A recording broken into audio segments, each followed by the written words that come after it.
des chiffres avec vous. Namaka, bienvenue. Merci Piombo. Alors, quelle est la spécialité d'aujourd'hui? Comme vous le savez, plusieurs questions se posent sur la situation économique actuelle en RDC. Spécialement aujourd'hui, nous parlerons de la base monétaire qui a enregistré une hausse mensuelle de 309,7 milliards de francs congolais à fin mai 2021.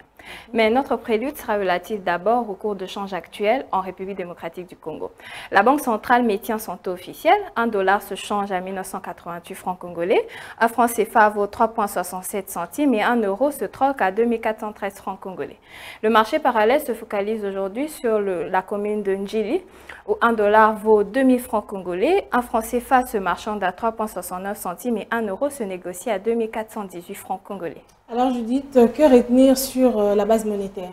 Selon l'information rendue publique par la Banque centrale du Congo, la base monétaire a enregistré une hausse mensuelle de 309,7 milliards de francs congolais à la fin du mois de mai 2021, contre 29,7 milliards de francs congolais le mois précédent. À en croire les sources, ces résultats ont été réalisés suite à un important accroissement des avoirs extérieurs nets. Alors, en quoi ces échanges ont porté au cours de cette réunion du CPM?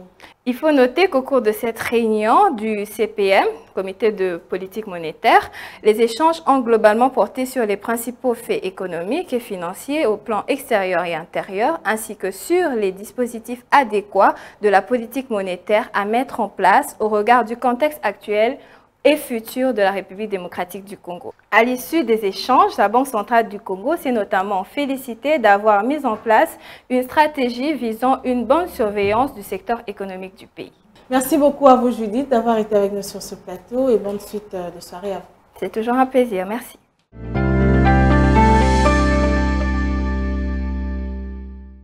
Il s'observe de plus en plus des renforcements des mesures barrières ici à Kinshasa, mais à cela s'ajoutent des amendes pour ceux qui iront à l'encontre de ces mesures. Nous en parlons bien sûr dans le dossier que nous apporte Aris Mbenga, après ceci. Nous vous amenons au cœur de l'actualité économique en RDC. Que dire alors de l'évolution du taux de change en République démocratique du Congo? Il y a eu à noter une stabilité relative du taux de change. Tout savoir sur la conjoncture économique, les différents taux de change officiels.